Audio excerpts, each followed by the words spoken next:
We recently traveled to New York City to observe the International Summit on the Teaching Profession. Countries from all over the world with successful school systems come together to share ideas with each other. At the summit, I had a chance to sit down and talk with some of the brightest minds in education today. Mr. Secretary, thank you for joining us. But thanks for the opportunity. How did this idea of a summit ever come about? Well, we just thought it was so important that we not try and learn in isolation, but learn from our colleagues across the globe. It was stunning to me that this had never happened before, and not just to bring my counterparts, the ministers of education, but to bring the union leaders, and we all have to work together. And we did it last year. Honestly, didn't know if it would be a success or a failure. Went extraordinarily well. We have almost 25 countries here. This year it grew, and the feedback has been fantastic. And it's a lot of fun, and actually just very selfishly, we learned so much from these other countries. It's been an amazing 2 days. What were the takeaways from last year's summit? Do you recall? Well, there's so many takeaways. There's so many countries that are interesting. But what I guess I didn't fully appreciate is, despite all the differences of geography and local context, the common issues that we're all grappling with. How do you attract and retain great teachers? How do you make sure they're supported? How do you build a workforce that's preparing students to have 21st century skills? How do we make sure in underserved communities we have great teachers and principals? All of us are working on these issues. So the commonalities, despite the local differences, were just absolutely striking to me. When you look at Asia, when you look at Finland, what do you see there? What's going on there that we want to learn from? There are places, Singapore, South Korea, Finland, where the lessons I think are extraordinarily clear. Now they're smaller than us and less heterogeneous, more homogeneous than we are. But when you look at why they are so high performing, first of all, they have a very high bar to entry. In Singapore and in Finland, only the top 10% of folks who want to teach are allowed to teach. 90% of applicants don't come in. That's not what we have here. Secondly, they have much better mentoring and professional development, so they're taking the best of the best, training them in very different ways, and then they compensate them at a much higher level. And teachers are revered and honored there. It's doctors, lawyers, engineers, and teachers. And so one big thing we've done, is, hugely influenced by our learnings last year, is President Obama recently announced this Respect Initiative, where we want to dramatically elevate and strengthen the profession and take some of these very concrete lessons we've learned from these other countries and apply them here in the United States. So if you talk about recruitment, training, support, retention of teachers, and compensation as well. And compensation, good. And take that from those other countries. How do we put that into play here in the United States? Well, it's not something we do overnight, so it's easier said than done, but we're actually committed as a team to take this work to the next level and think about a 5-year strategic plan of what it takes to get there. But what it fundamentally means is transformational change. This is not tinkering around the edges. This is not incremental change. This is a huge deal. Talent in education matters tremendously. Great teachers, great principals make a huge difference in young people's lives. At any time, this is critically important. But the reason why I think this is so particularly important right now is that we have a baby boomer generation that's moving towards retirement. And over the next 4 to 6 years, we're going to need as many as 1 million new teachers in our country. And our ability to attract and retain that great talent is going to shape public education for the next 30 years. It is literally a once-in-a-generation opportunity. So it's a big challenge, but it's amazingly exciting to me as well. What I'm hearing from you is they're going to set the bar higher for teachers coming into the system. I think we have to set the bar higher for teachers coming into the system. We have to set the bar much higher in terms of how we train those teachers before they enter the classroom. We have to set the bar much higher for how we mentor those teachers and give them good professional development. And we have to pay teachers, I think, at a much higher level. So this is across the board, fundamental change. None of this is easy, but this is the best investment our country can make. How do we get it through everyone's mind here in America that the key to our social success, our economic success, is our education success? I think I couldn't agree. Education is the silver bullet, and we spend so much time and energy dealing with the social ills because we fail to educate on the front end. And so everywhere I go, everywhere my teammates go, everywhere the president goes, we talk about education being the key. And if we want our children to be successful and to be able to compete in a globally competitive, knowledge-based economy, The only way we get there from here is through high quality education. This has to be cradle to career. It starts with great early childhood education, means great opportunities K to 12. Then every single high school graduate has to be going on to some form of higher education. And we've got to give those teachers the respect that they deserve. We have to respect them at a very different level. We have to strengthen the profession. We have to reward them in very different ways. And we need to have less tolerance for those where it's simply not working. And so this is across the board, shared responsibility. We have to behave in a radically different way.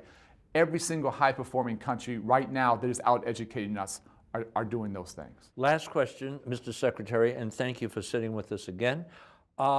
If there is a second term for President Obama, Not if, when. all right, I got to ask it conditionally. Yeah.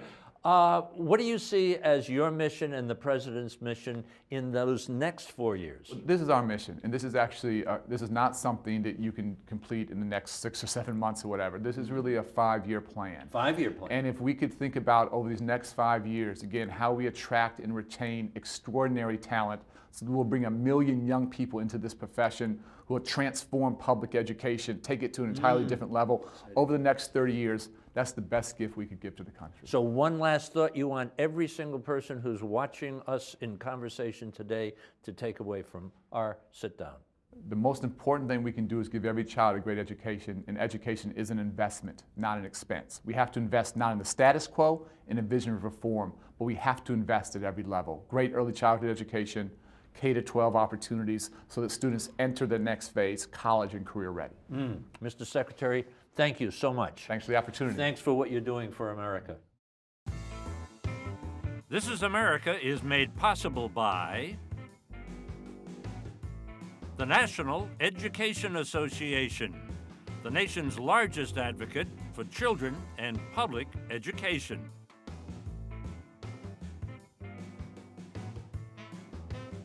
The American Federation of Teachers, a union of professionals.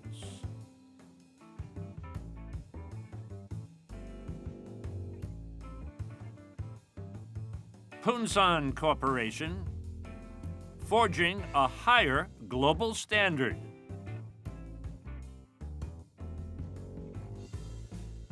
The CTC Foundation, AFO Communications, and the Rotendaro Family Trust. After my conversation with Secretary Duncan, I had the chance to sit down and talk with the Minister of Education from Singapore. Minister, thank you so much for sitting with us. Thank you.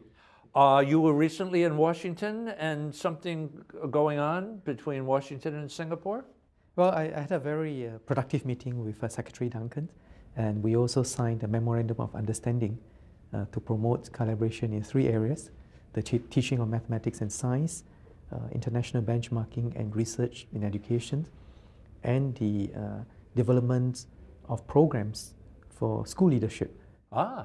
Now can both countries learn from each other? Oh, certainly. I think that the US has many peaks of excellence which we admire and learn from. How about the summit itself? Has it been a good reason to be here? Oh, very much so. I think it's always useful to learn from each other. I think there are many common challenges that we face, and there are many interesting ideas which are being developed across the world. And as Professor Linda Darling-Hammond mentioned, the US itself, with the different states doing different things, is a great laboratory for us to see what works and what does not work. Yet, on the other side of the coin, people come to Singapore because of the success that you've had, and we're trying to learn from you. Well, we are a small place, and so it's easier for us to do, several things, and hopefully we get it right, and we ensure a better alignment of what we do across the system. In Singapore, and I know this from my reading and having visited there and visiting with you, the government is very involved in setting the tone, is it not, for education in Singapore? Well, certainly. I think we place great importance on education. We place great importance on education as a way of enabling individuals to fulfill their potential. In terms of building a competitive economy and a cohesive society. So the investment of the natural resource, they say in Singapore, is the people. Well, we have absolutely no natural resources of any form whatsoever. And our people are our greatest resource. And therefore, we place great importance on developing each and every one. When you survey what's going on in other countries, what makes the education experience in Singapore unique? Well, I think there's several. One is that almost all our schools are publicly funded. We hardly have any private schools. And that's because we believe deeply that education is an important social leveler. And second, we believe that although students have very diverse interests, aptitudes, and abilities, each and everyone has the ability to learn. And we must provide a system that develops every child. And we do it through designing a system that sets high expectations for learning and provides multiple pathways and options which are all nicely interlinked to allow a child to progress at his own pace and to then access, the different paths and to be the best that they can be. If there was going to be an article about Singapore's success, how do you measure success? Well, education is a very multifaceted endeavor. What we hope to do is to develop every student to be a confident person, a self-directed learner, a concerned citizen, and an active contributor. Now, those goals are not easily measured.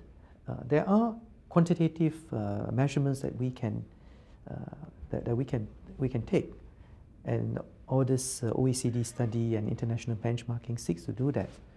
So we can measure, for instance, the level of attainment of certain competencies in the numeracy, literacy, the mastery of concepts in maths and science, and in critical thinking, and do a benchmark across countries and see where we stand. We can have quantitative measures on, for instance, a percentage of students who complete the secondary education, and in our case, it's 99%. We look at the percentage of students who go on to a post-secondary education, and in our case, it is 95%. Whoa. Yeah. But beyond the quantitative measures, I think we also need qualitative assessments, and that comes from sort of deep conversations and discussions with our key stakeholders, with students, with parents, with our teachers, and with employers, to see whether we are headed in the right direction. Do you think that in Singapore there's a focus on not so much how much knowledge you can put into a person, but how the total person comes out of the education experience? Oh, absolutely, Yep. absolutely. And we think it's very important for us to develop the whole person in the values and character, in the ability to work with other people, in that ability to collaborate with others, because that's what the future is all about. We don't live on an island, and also higher order thinking skills. Critical and inventive thinking, civic mindedness, and awareness of the culture of other countries. This particular summit was focused on the teaching profession. Yes.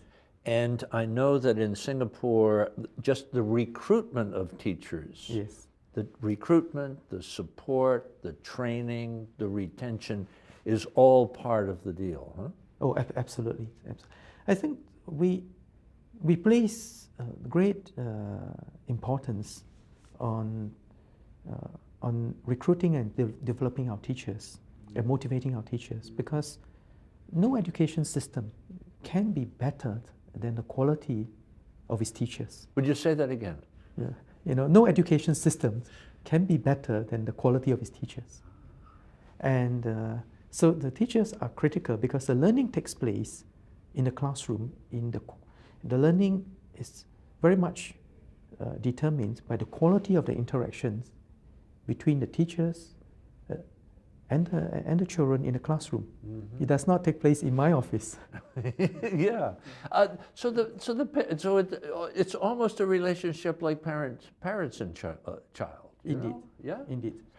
In this theme also of this summit, it talks about developing leadership. And as I recall in Singapore, that you can, as someone going into the teaching profession, you can go into different tracks. You can select Yes. different opportunities. Can you elaborate that? Well, first, when we recruit our teachers, we recruit from the top 1/3 of every graduating cohort. We then put them through a very rigorous 1-year program, 1 or 2 year, at the National Institute of Education, where we essentially pay for the full tuition fees, and we provide a stipend so that the teachers do not have to, trainee teachers do not have to worry about this. And when they complete the program at the National Institute of Education, they are placed on probation in the school and for a year, during which time they are assigned mentor teachers, and the mentor teachers work with the trainee teacher to make sure that what she learns in the National Institute of Education is applied on the job. Now, and then after a period of time, the career tracks are quite diverse. We offer 3 main tracks. The first is a master teacher track for teachers who want to, who love teaching and who wants to remain in the classroom and to do what she loves to do best. We have a specialist track to develop teachers who can then become specialists in particular areas of teaching, whether it's in science, maths, and they become our specialists at the headquarters. They become specialists also in the schools. And finally, we have a leadership track to develop future school leaders, principals, vice principals, heads of departments. And we think that the development of leadership is critical because the school principal in the school sets the tone for the school, and he or she is a key person to motivate, inspire, and develop the teachers in the school. Let me ask this as a last question. What makes for a great teacher? Well, I think great teachers, first and foremost, believe that every child can learn, and therefore will go out of their ways to seek ways and means to inspire the child to learn and to find ways and means to reach out to the child. And second, great teachers see education as a calling, and they go out of their way. They don't give up. They believe that that their work impacts lives, and they can ignite the love for learning in our children. And finally, I think great teachers are themselves role models of lifelong learning. They have to be masters of their craft in terms of the contents knowledge, as well as the way to stimulate learning in our students, and learning not just in terms of narrow contents, but more broadly the whole range of skills and the whole range of life skills, and to inspire all our children. Inspiration, huh? Absolutely. They say a good teacher inspires. Absolutely. Minister, thank you so much. Thank you. Thank you. Good to visit with you once again. Yes. Thank you. All the best. To learn more about the important role of teacher unions, I talked with John Bangs from Education International. He traveled to the summit from England. Education International. Tell us a little bit about the organization and the mission. Well, technically it's called a GUF, which is a Global Union Federation, and it's the biggest of all the organizations of people who work in the public sector in the world. And so there are 274 teacher unions attached to Education International, which represents 30 million teachers globally. What Education International does is act as a kind of conduit for passing information and sharing good practice and enabling conversations between practicing teachers in the classroom globally. And it also looks at policy, particular teacher policy, which is what we're discussing at the International Summit. How do you actually enhance the capacity of teachers to do their job properly in the classroom? And that's a core business for Education International. And it is a bringing together of unions, isn't it? It is, and there's a very, very big debate inside Education International, the union movement, about how much unions do for their members. And Education International is very clear that actually unions have enormous capacity, not only to just talk about and sometimes act on paying conditions, compensation and conditions, but also to provide a professional site, a professional place where teachers can share their practice, learn from each other, and have professional development in their learning. When you say share practices, what does that mean? Well, that's an interesting question, because this international summit is about sharing good practice. It's how teachers operate in the classroom. Do they know the latest techniques for teaching children? Do they know the best conditions in which children learn? And what are the best policies that encourage children to be enthusiastic about learning and teachers to feel confident that they can make a difference to children's learning as well? And that's a big debate, actually. And Education International is about sharing the policies and sharing the practice of those teachers. What you say seems obvious. Where's the debate? That's a good question, actually. There's a number of countries in this world and a number of governments in this world who believe that the most important thing about raising standards is not to do with, I know it sounds remarkable, but that actually raising standards is anything but concentrating on teachers. It's all about, for example, saying that schools are autonomous on their own. There ought to be more choice and diversity in the system. We need to have a hard-edge accountability system, which is about placing pressure on teachers rather than looking at their learning. There are a number of governments who actually, when they see a ball slowly coming towards them, don't catch it. Actually, for us, it's all about teachers in the classroom. Nothing else matters, in a sense. If you're going to be successful economically and socially, every child has to achieve, not just a small group of privileged children. Yes. Your capital is the knowledge and the skills of your young people as they grow up to be adults, and that's what you need to focus on. And so the most important thing is to have a teaching profession, all teachers at the edge of their game, and schools in a position to actually have good teachers, properly resourced schools, so that you can make that difference to children's lives. If you invest in the youngsters, we have jobs that go begging in the United States because the kids are not trained for it. No, that's a very good point. And it's all very well, as you say, to actually say that we need to concentrate on the basic literacy and numeracy skills. Yes, we do. We do need to concentrate on that. But there needs to be a continuum. And when young people near the end of their schooling and move into adult life, we need to concentrate on those advanced skills so that they are trained up for the kind of jobs of the 21st century. And in fact, very many governments do not have what's called a vocational education and training strategy, which means that you're skilled up, you've got a relationship between schools and employers so that there's an exchange of teachers between schools and employers. That needs to be developed much more consistently. When you're looking at the United States, what do you see vis-a-vis unions? Well, I tell you what I find. You have the big NEA, AFT. What do you see? Well, what do I see? I think that in the past, federal government has stepped back from education.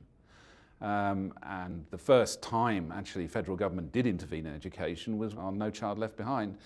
But what I do see is now an administration that's aware that you cannot have an outstanding education system without learning from other countries. Now that is a massive shift, and that's the first time a federal administration has said we can't do it all on our own. And what I also see is that the two biggest unions in the world, and they are the biggest unions in the world, the National Education Association and the American Federation of Teachers, have decided strategically to work with Arne Duncan to say, let's see how we can learn internationally to improve our education system, and let's invest in the training of teachers. That is a first, and that's the first time I've seen that in the United States. Ah, it's a big shift here. Massive shift. So when I'm reading on the New Zealand and Finland and countries, Singapore, it's recruitment, it's training, it's support, it's retention, it's making teachers' lives enjoyable, and stretching them as they go, not just parking them in there for the rest of their lives. Yeah, no, I think that's right. And what's important about Finland and, well, some of the jurisdictions like Alberta, for example, what's important about all of them is that they have what's called a systemic approach. They believe in an education system. It's not just down to schools. It's about government and the professions like the teacher unions taking responsibility overall for what happens in the country, in the jurisdiction, and saying, how can we make it better for everyone? Rather than us just saying, here's the money, get on with it. We've got a pretty tough evaluation system. We'll make sure that we're going to have a crack at you if you fail. John, thank you so much. Thank you. A terrific conversation. Thank you very much. Thank you. For information about my new book, The Chance of a Lifetime, and online video for all This Is America programs, visit our website, thisisamerica.net. This is America is made possible by the National Education Association, the nation's largest advocate for children and public education.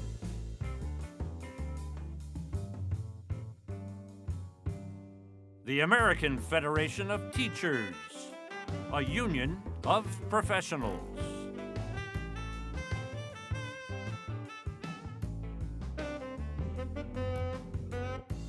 Punsan Corporation, forging a higher global standard.